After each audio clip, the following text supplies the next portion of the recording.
For a short time back in the late 90s and early 2000s, everyone loved the shit out of stealth, just as much as they liked shooting things.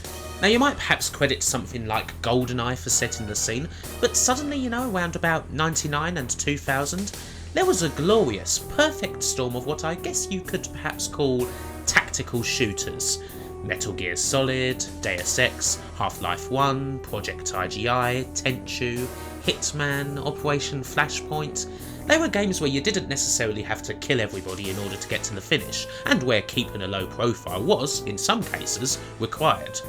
In some of these games, Metal Gear Solid in particular, stealth was utterly paramount. Going in all guns blazing usually meant that you'd be lead salad, I guess. I mean, is that phrase 32-bit enough for you? Whereas other games like Deus Ex just allowed you to take whatever approach you liked.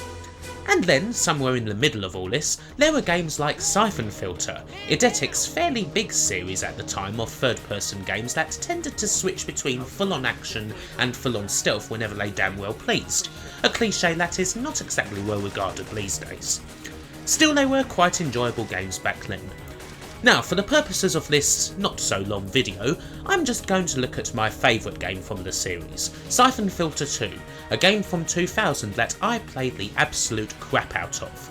I enjoyed the original game too, but this is definitely the one I remember best. Now, the plot, such as it is a boilerplate tale of covert action. You're a top-level crack secret super rogue agent named Gabe, there's a virus going around that's gonna kill the Earth, even your own boss doesn't like you very much, and you'll be double-crossed about 2,000 times before the game is over. It's pretty terrible stuff that even someone like Andy McNabb would have turned his nose up at, all told in cutscenes that were good for the time but awful now, and with lousy voice acting from programmers putting on "Da mein Kommandant" Russian voices.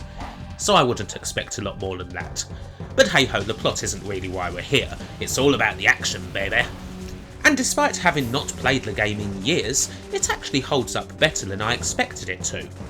Now this was before cover shooting was really a thing, meaning that most gunfights are spent rushing around, trying to kill enemies as fast as possible, rolling out of danger and the like. There is some cover in some areas, but it is kind of primitive. You do get an auto-lock and a manual shot, and you can even strafe too. And the series always had some excellent weapons, particularly the dreaded air taser. This baby, depending on just how sadistic you're feeling, can either knock enemies out like a light or burn them into a fucking crisp.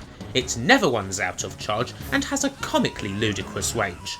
In Syphon Filter, a taser has the same range as a fucking sniper rifle.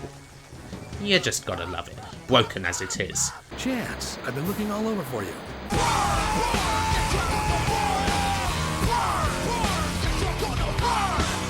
The action works well, and doesn't feel as clunky as a lot of third-person titles from this era do.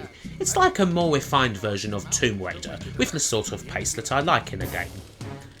So that's one half of the game, the other is full-on stealth. Now these parts perhaps aren't as good, because the game just isn't that suited for them. The lack of a cover system means that you can't, for instance, stick yourself to a wall. Sure, you can hide behind one, but you never feel that confident in the stealth play. Also, getting discovered at any point usually means an automatic mission failure. Thankfully there's lots of checkpoints, so you aren't usually thrown back a long way, but it's still annoying. The stealth side of the game gradually improves as you get more tools, but it's still not really what you want to be doing. It feels tacked on. You know, everyone wanted to be Metal Gear Solid, almost as much as they wanted to be Goro, but they weren't, and never could be. Having said that, this was made some time before the addition of forced stealth levels into basically every bloody game ever became incredibly irritating. So is Syphon Filter the sort of game you could blame for that particular innovation? Perhaps, so perhaps you want to send your hate mail or whatever accordingly, because this Gabe Logan fellow's probably got a lot to answer for. In the end, what you've got here is a game that's quite inconsistent. There are times when stealth and action do work in perfect harmony. Mission 4, for example, the bridge level where you have to disarm explosives, is a fantastic example of that, and easily the best moment in the whole game. Seriously, that level is bloody fantastic.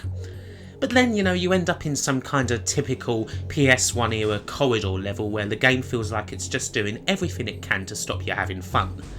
The game did have lots of ideas, some innovative, some welcome, some not so much, and it even threw in a deathmatch mode that was actually awesome. You know, so long as you didn't have GoldenEye or Perfect Dark or anything. You know, like me. Syphon Filter, as a series, generally didn't do a bad job and deserved a lot of the success it got at the time, even if it would gradually end up replaced by the likes of Splinter Cell, perhaps its successor in terms of both action, stealth, and shitty Yankee Doodle super spy plots.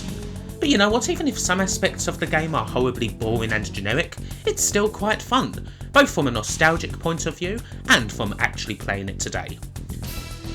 To sum it all up, I guess, you know what Syphon Filter is to me? It's the sort of series that you half expect will see a revival at some point. You know, a trailer shows up unannounced at E3.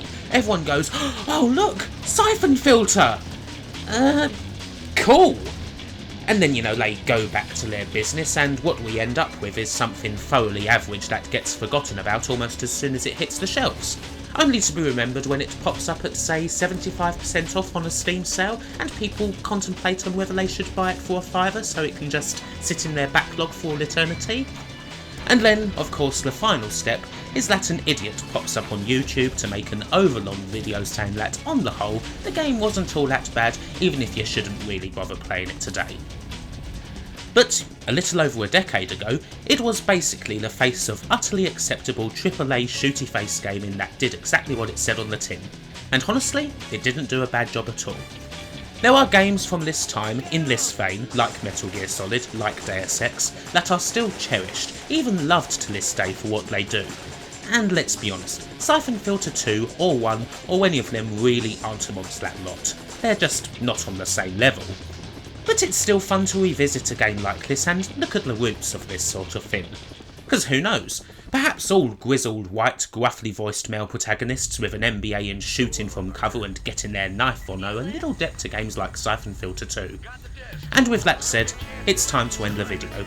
Thanks for watching, and wherever you are, whoever you be, have a good one, take care, and I'll see you next time.